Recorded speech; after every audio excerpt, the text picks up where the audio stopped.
What's up, YouTube? It's your girl Shayla T, and welcome back to another video. It seems like it's been a long time, but it really hasn't been that long.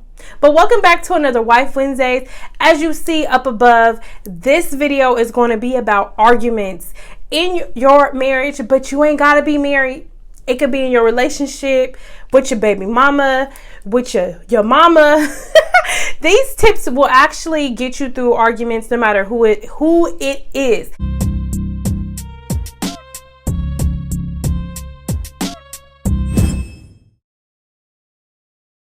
So, since today we're going to be talking about arguments and kind of, a few tips or whatever to get through those arguments, let me just take it back to me. Like, me and my husband, fortunately, we have never gotten into an argument. Like, I've never disagreed with him. We have never argued. Like, he has never gotten on my nerves. I've never gotten on his nerves. Now, did you believe that? Because I didn't even sound believable when I said that. And if you believed me,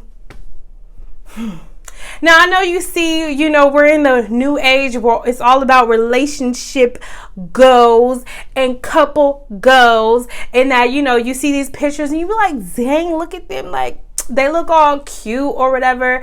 And then, 5-6 months later, you see them on TMZ fighting in the street. They didn't beat each other up. And you're like, whoa, how they go from couples goals to couple no.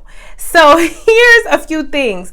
A lot of the things that you see, they be deceiving, okay? You cannot just look at a couple by their pictures and say, oh, they look so cute together, and determine whether or not like that's enough, because that's not enough, y'all. Relationship takes a lot of hard work, dedication, but it's very, very hard. So right now we're gonna give you a few little tips. That's too many. I got 5. I got 5 tips on some things that can help you out when you are having an argument with your whoever it is you arguing with. So let's get it.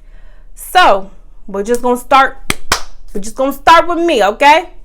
Raise my hand. We're gonna start with me. So my husband and I, we came a long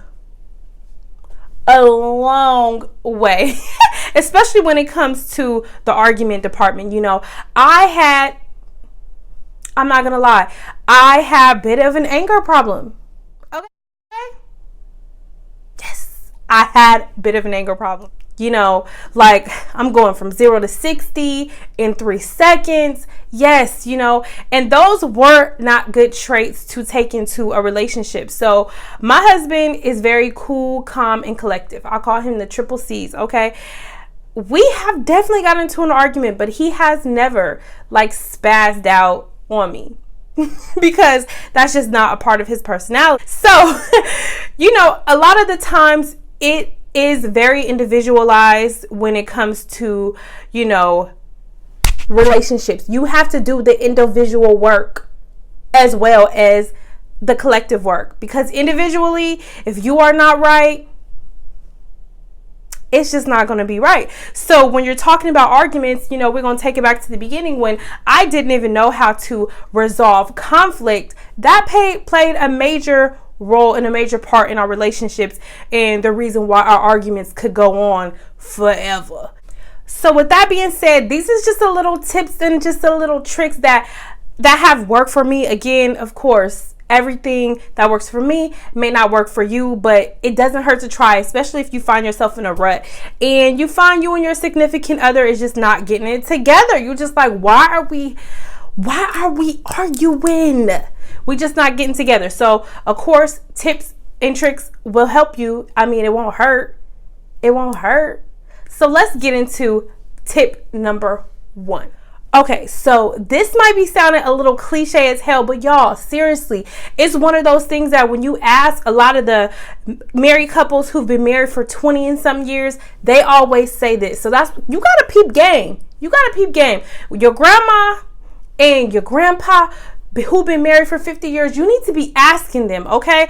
Or the people who've been married for 10 years, you need to be asking them. But this is something that usually you hear a lot of people saying is never go to bed mad. I know you like, we didn't heard that before, but it is so effective. You do not want your arguments to carry over into the next day, because usually when that be happening, you got resentment building up, and then it's going to be another problem on top of another problem on top of another problem. What you want to do is you want to address that problem, and you never want to go to sleep mad, because you don't know if you're going to wake up. Okay, so you don't want to be going to bed mad regardless, because it's a blessing that we even get to wake up. So you don't want to ever go to sleep mad, because that causes the problems to possibly roll into the next day. You have just spent this whole day not addressing the issue, whatever caused the argument, whatever escalated the argument. You know, you go to bed mad like, I'm not. You're going to wake up with that same energy. So what you want to do is kind of nip that in the bud, so that way you can start fresh the next day. That way you can move on. You don't want your arguments and your problems to bubble, because once you start doing that, it's going to cause a whole nother problem that wasn't even originally the problem.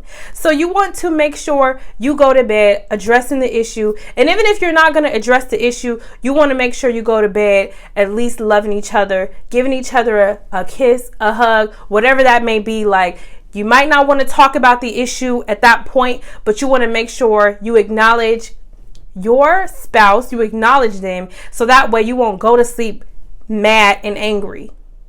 Because that ain't even a good way to sleep. I don't even like first of all, I can't sleep if I'm mad. Like, I'm just going to be, I can't even sleep if I'm mad. That's why you hear a lot of people saying that is very important to never go to sleep mad, because it can only make your situation bigger and worse than what it originally is. So these tips and little tricks and little all that is not even in no particular order. So I'm just throwing a few things out there that, again, has helped me. You know, what's for me and my husband may not work for you, but you know what? It's worth a try. So let's talk about tip number again. So these all might sound a little bit cliche, but communicate. If they were in order, this wouldn't be number one. Communication is key. They not just saying that because it sounds cute. Communication is key. Communication really is key. And not only just any type of communication, understanding how to communicate to your partner and what communication style works for your partner. See, you gotta have to kind of identify, because once you have an argument or a disagreement or a spat, whatever you call it, emotions, they gonna be running a little high. So, for example, for me, when I got into an argument, sometimes I can just keep going. I just keep going. Like, I don't know when to stop. I want to stop, but I don't know why I can't even stop. I'm just keep going. And my husband just be like, he just let me keep going, because that's just kind of how I get through that moment. But once everything is all said and done and everything is all settled down, you know, he needs time. He doesn't want to talk about it right away. And I kind of usually want to talk about it right away, but we kind of meet in the middle. So we make sure before that night ends that we discuss, especially once we're all zen and calm, then we discuss the problem. So communication is definitely key. You want to be able to express yourself to your partner.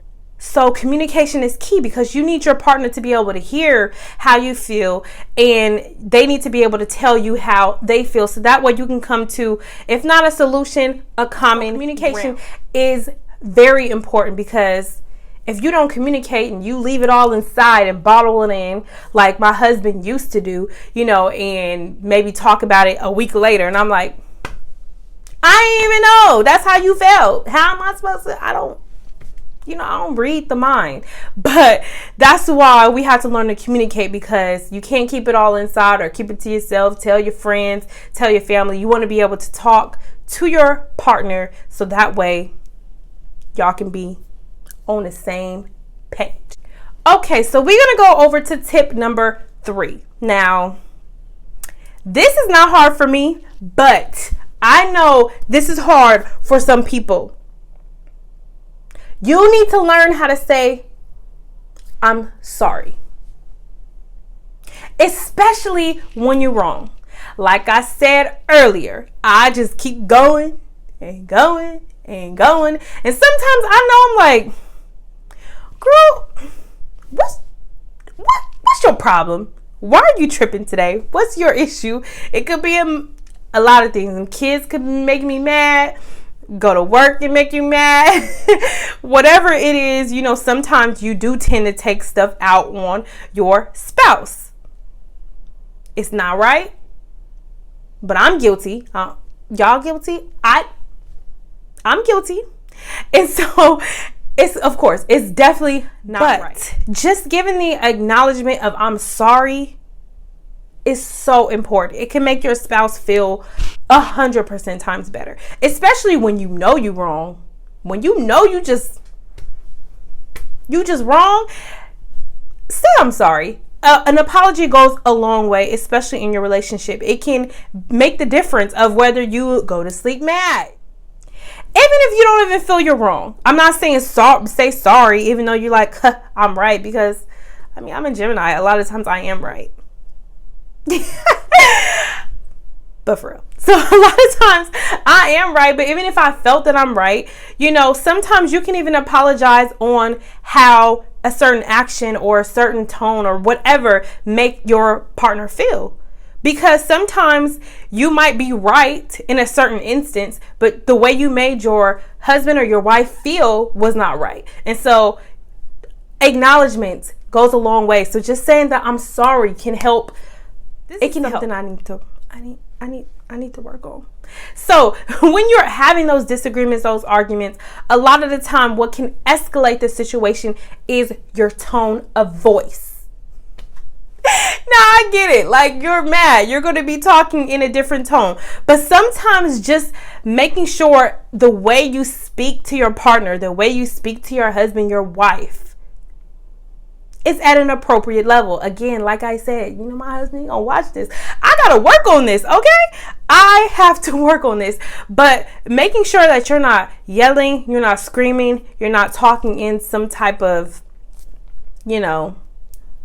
attitude tone, whatever that may be. You know what triggers your partner, what triggers your spouse, and how you talk to them, making sure you're not being degrading. A lot of the times that can be the difference of an argument escalating or even it just being a conversation. Okay, so for this last tip, this is just a little bit. This is really like surface level. We're not even getting deep into the meat. We're not like eating to the bone. We just, this is just a little nibble. We gonna go deep into it later. So the last tip that I have today for this video is sometimes it ain't gotta be all the time.